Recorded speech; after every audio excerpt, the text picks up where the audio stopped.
Good evening. I'm Stacey Amos for News Channel 8, and these are the top stories that we have for you tonight. Earthquake. Did you feel the earth shake today? An update on the tropical depression in the region. The C.F.O. bill passes the House, so what next? And what's Africa's largest oil producer doing in the Caribbean?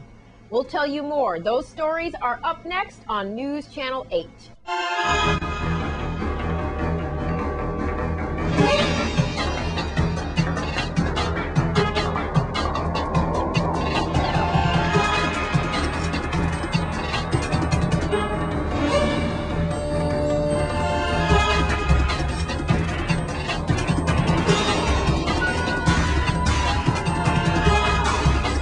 In our top story tonight, a light 4.0 and 4.2 magnitude earthquakes were felt in the Virgin Islands early this afternoon. Here are the details. At approximately 1:42 p.m. today, moderate 4.2 and 4.0 magnitude earthquakes were felt in the Virgin Islands.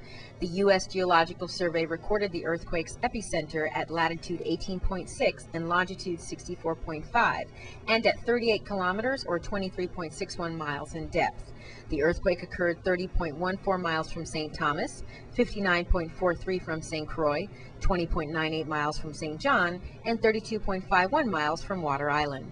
Both the Puerto Rico Seismic Network, an office of the U.S. Geological Survey, and the Tsunami Warning Center notified VITEMA's 911 emergency communication centers on St. Croix and St. Thomas that the light earthquakes did not generate a tsunami. According to Puerto Rico Seismic Network officials, the 4.0 and 4.2 earthquakes are considered light earthquakes, but were felt due to its proximity to the surface. PRSN officials also reported receiving numbers of calls from residents in St. Thomas, Culebra, and Tortola. No damages were reported. And to receive instant earthquake alerts and notifications, please go online to vitema.gov.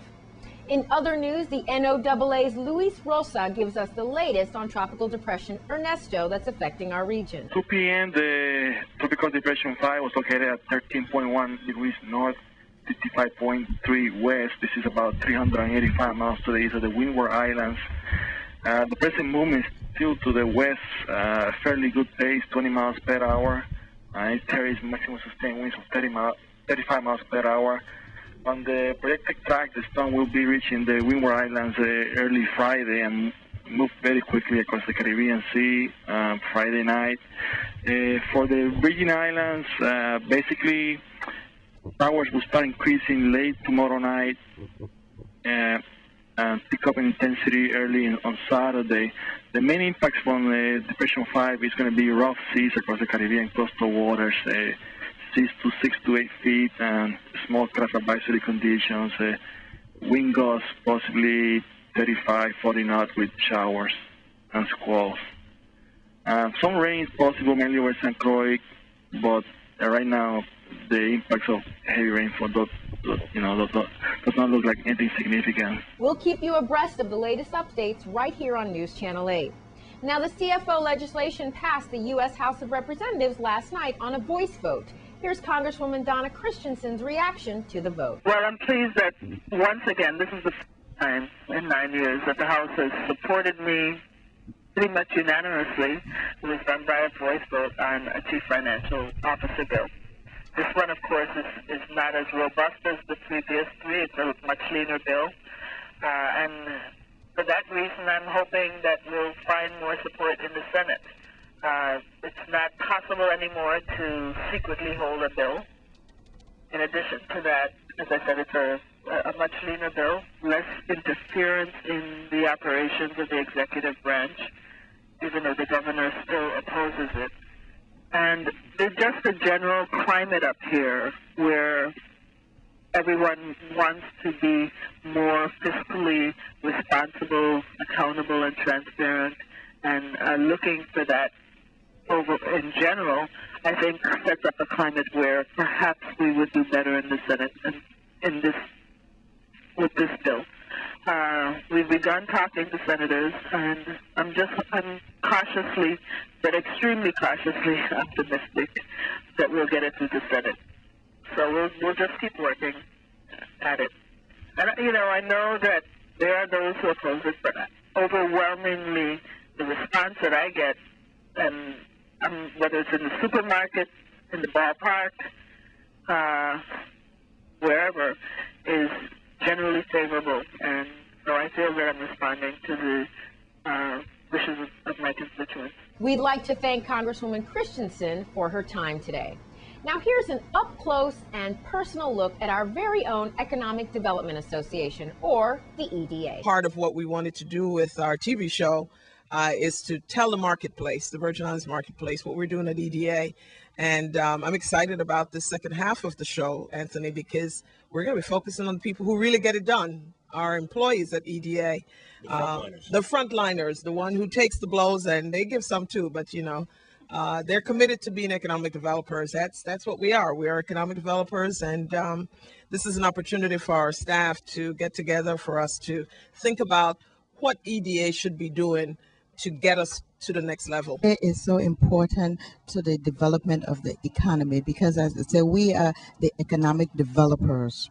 Just like how a farmer develop and cultivate their land, that's what E.D.A. is here to do, to help cultivate businesses, to grow their business, expand business, to open, invite entrepreneurs, okay, to start up their businesses, so they can come to E.D.A. and get assistance for their businesses. Okay, we do funding. We have several programs that we have for different areas. We have specific loans for areas like farmer and fishermen. We have loans specifically for them to help them grow their business. Stay local, I am talking about you and me. And so the benefit is there to enhance all of us and within the community to generate the revenues that would help us to provide good services for the community, to be able to deal with our infrastructure. Upstate New York is really advertising. You see it on the news all the time because they're trying to bring people in. And the reality is, the Virgin Islands is not the easiest place. You know, you got shipping, and people can talk about us competing with the Caribbean islands. It's tough because they're not subjected to the same regulations, etc., that we are under the U.S. So, right, you know, that alone, we subjected to the minimum wage for the U.S. So that alone puts us at a disadvantage, even with Puerto Rico, because Puerto Rico is not subjected to the U.S. minimum wage. So, you know, we got to give in order to get, and you just have to make sure that when you negotiate, you get as much as you can. It's rewarding because we understand our mandate, and what we're doing is not just about providing service, but it's about creating stimulus to our economy through new tax dollars into the Virgin Islands. I work specifically with the applications of the Economic Development Commission, and so we get the ability to meet new business and to also work with some of our suppliers, and so we see the benefit of what they bring to our economy by new capital investment, new employment, and contributing to some of the service-based industries that we have here. Was restricted to just EDC beneficiary,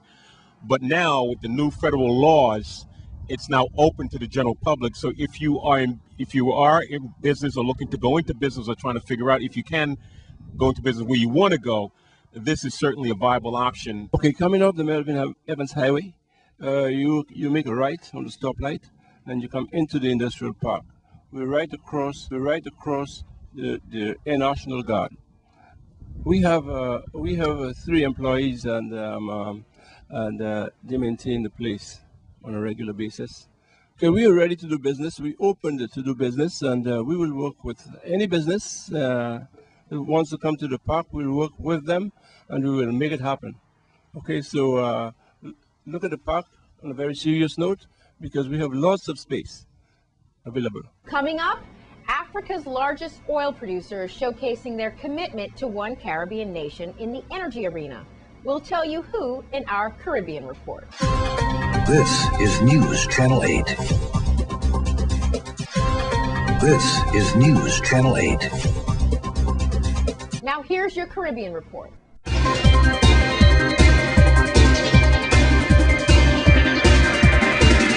From Puerto Rico, a U.S. Coast Guard official says 2 fishermen were caught with a large amount of cocaine as their boat took on the water and sank near the island of Vieques. From Antigua, the Free and Fair Elections League is planning to hold a simulated general election. It's intended to gauge the popularity of the 2 main political parties, the governing UPP and the opposition ALP. From CARICOM, Secretary General Ambassador Erwin LaRocque is in Seoul, South Korea for the second high-level forum on Korea-Caribbean partnerships, and he is facilitating the development of closer cooperation in various areas ranging from e-government to marine environment to new and renewable energy. From the Dominican Republic, U.S. DEA Director Michelle Leonhardt will arrive in the country tomorrow to meet with Dominican anti-narcotics authorities. From Trinidad and Tobago, Nigeria, Africa's largest oil producer, has committed to sending more of its youths to the country to acquire training in the oil and gas industry.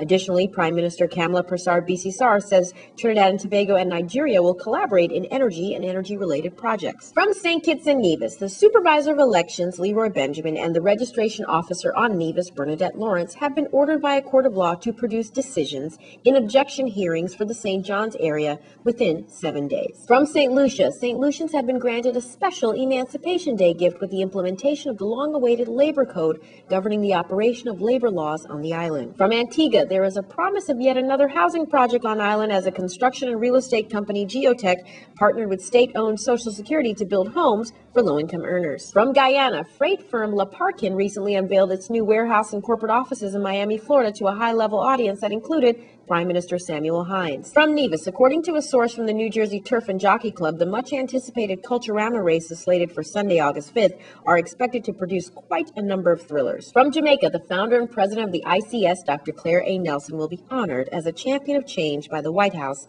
at a ceremony later on Friday. And in your Olympic update, it's this Saturday that Jamaican Usain Bolt will begin the campaign to repeat his 3 gold medal haul from Beijing 2008. And in your cricket update, the WICB selection panel called up fast bowler Fidel Edwards to replace Ravi Rampal in the 13-man squad for the second and final digital test match today against New Zealand. And Darren Sammy won the toss and gave his bowlers first use of the Sabina Park pitch as the West Indies look to close out the series against New Zealand.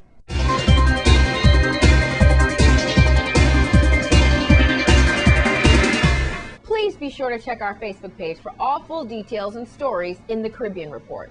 Now, WAPA has made some specific changes to your bill. Here are the details. WAPA issued bills last month with a new, easier-to-read format that actually also cost us much less to print and to mail. With an easier-to-read format, however, we also think that it's important that our customers understand the charges on the bill, which, while not unique to WAPA, other utilities do have similar charges. We have found from customer feedback that the terminology that's been used to label certain charges on our bill has not always been the best descriptor of those charges. So we've made a few changes. The consumption charge will now appear on the bill as the base rate. Funds from the base rate cover our basic infrastructure costs, including operation and maintenance of power plants and water facilities. And the base rate also funds employee salaries and other general business expenses. There are no fuel costs included in the base rate. The LEAC, which of course is the Levelized Energy Adjustment Clause factor, will now appear on the bill simply as the fuel charge, because that's what it is. The fuel charge pays for the fuel oil that WAPA uses to generate power and water for our customers. As you know, WAPA does not profit from the fuel charge, and there are no administrative costs included in that charge at all. It's simply a pass-through cost from the customer to the fuel supplier. So the monthly electric and water bills mainly reflect a total of the base rate and the fuel charge components and the customer's usage. More information can be found on our website at www.viwapa.vi about our charges and how to understand the bill. We hope that the new format will assist our customers with better understanding what their costs are. But along with that, they should be able to use energy efficiency tools and practices that so they can make the necessary changes to better manage their utility costs. And while they're doing that, WAPA will continue to do our part. We will continue on our mission on many levels to reduce our costs and pass the savings on to our customers.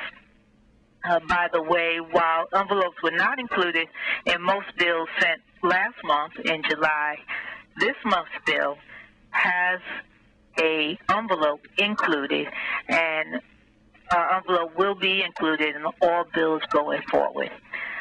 As always, we do encourage our customers to pay online on our website, www.viwapa.vi.